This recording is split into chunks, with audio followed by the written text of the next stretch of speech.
Okay, year 12. Today we're going to be looking at exercise 3E, which is on the sum to infinity of series. To do that, you first of all need to understand the difference between convergent and divergent series. So, a divergent series is one where this happens.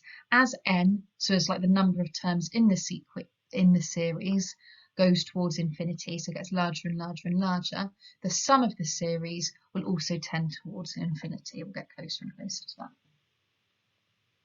A convergent series, however, as n tends to infinity, so as n becomes like a really large position in the series, S of n, so the sum of the terms in the series, tends towards a particular finite value. I would suggest you get those definitions written down now. Okay, so here then, what can we say about the sum of each series up to infinity? So the first one would be divergent, because if you add up all these numbers in this series infinitely, the sum will also be infinite. Here, 1 minus 2 plus 3 minus 4 plus 5 minus 6. This is also divergent, because although the running total will be like either side of 0, over time it's going to get further and further away from 0. Whereas this series here, 1 plus 0.5, like 1 plus a half plus a quarter plus an eighth, etc., is convergent, because if you continue that series infinitely, it will tend towards a fixed value, which happens here to be 2. Here are just some other series which are quite fun. So this one, 1 plus a half plus a third plus a quarter, is a divergent series. And in this final one, I just think is super fun. You should go away and look into this if you're like super keen. So if you've got 1 plus a quarter plus a ninth plus a 16, so like 1 over n squared, effectively. This is a convergent series, and actually, if you like, it's quite complicated. But the limit that it tends to is pi squared over 6, which is just quite fun, but you don't need to know that. Now, right, in terms of the sum to infinity, why did this first one converge to the number 2, but this one, this second one, diverge to infinity? What is it about these series that makes one of them convergent and one of them divergent? And the reason is it depends on the value of r. So r from last time is your common ratio, isn't it?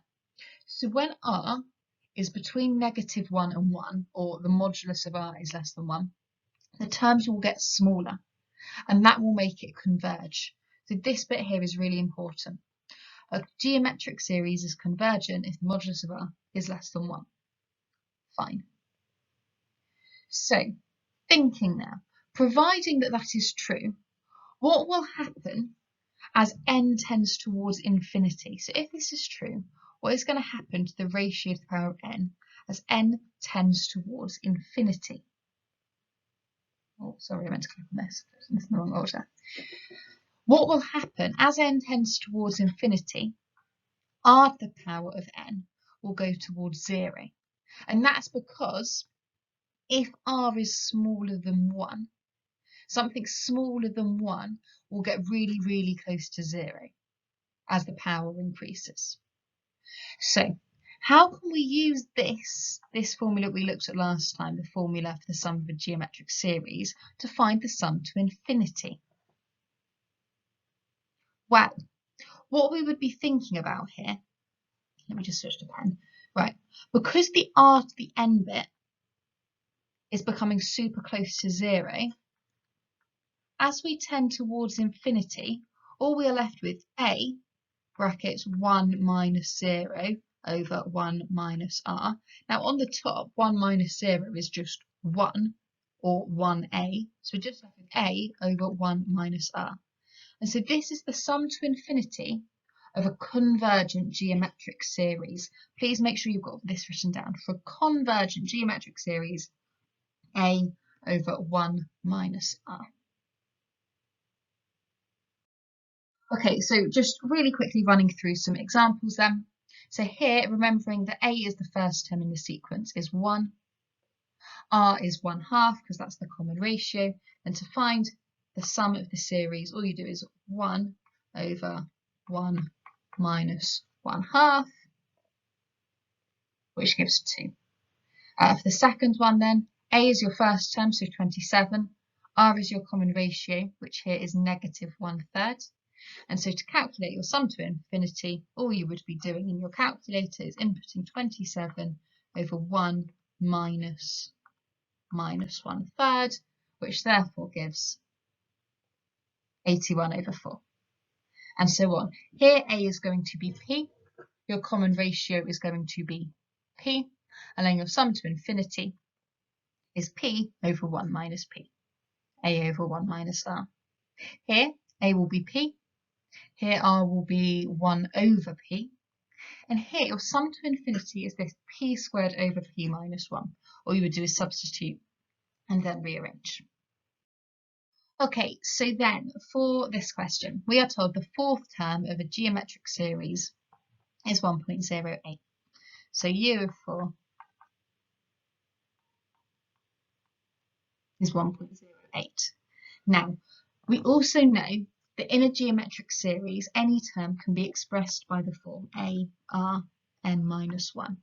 So here we know that a r cubed equals 1.08. We also know that the seventh term is this, and therefore a r to the power of 6 equals this. Labelling up 1 and 2. To solve, I would do equation 2 divided by equation 1. So when we do that, you get a r to the 6 over a r cubed equals, so that divided by that is 27 over 125. Simplifying the left-hand side down now leaves us with just r cubed. So r cubed equals 27 over 125. Cube root both sides. So r equals 0.6. Right. Now, we haven't yet shown that this series is convergent. We want to be really specific here with what we do to get the marks. So to get the marks, I would write something like this. I would write, for a series to converge,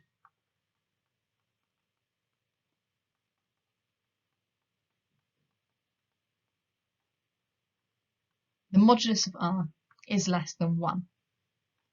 Here,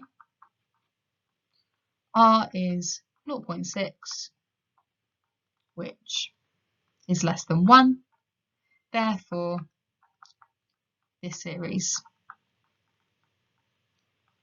is convergent. Now, part B. Find the sum to infinity of this series. So the sum to infinity, the formula is a over 1 minus r. We know what r is, great. We don't yet know what a is. That's fine, we can work out a. To work out a, I would be tempted to substitute into this here. So with that in mind, a times 0.6 cubed equals 1.08. Solving, so divide by 0.6 cubed gives a equals 5.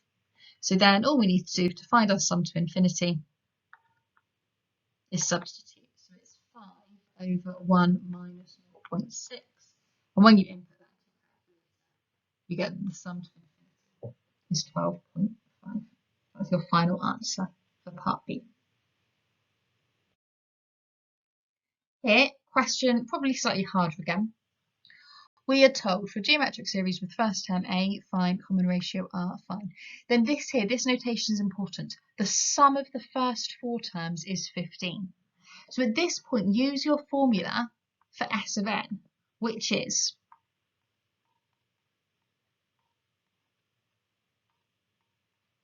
so in this case, s of 4 is 15. So we could write 15 equals a over 1 minus r to the 4 over 1 minus r. We also know that the sum to infinity,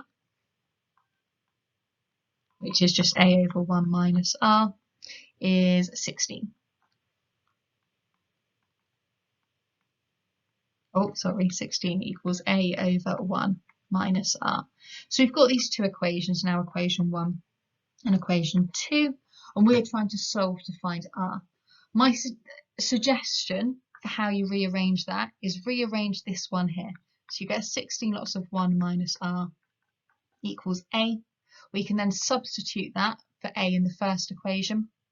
So when you do that, you get 16, 1 minus r, 1 minus r to the 4, all over 1 minus r equals 15.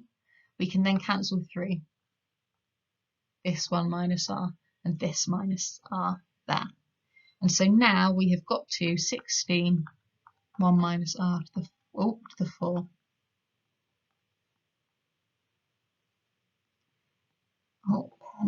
equals 15.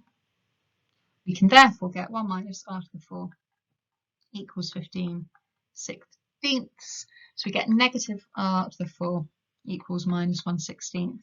And therefore r is either positive or negative 1/2 by taking the 4 through with both sides. Now, those are the possible values for r. Those are our two possible values for what r could be. But then part B says, given that they're all positive, find what a must be. Fine. So to do that, we know that if everything is positive, then r will be 1/2. Okay? And now, to find a, I would probably be tempted to substitute into this equation here. So we get 16 lots of 1 minus 1/2 equals a. We can then solve that, giving that a is equal to 8. With that in mind, Year 12, have a go now at exercise 3E in the book. If you want to start from question 7 or so and just do 7 through the challenge, that's fine. But I'd probably recommend that you do some of the questions towards the beginning just to warm up.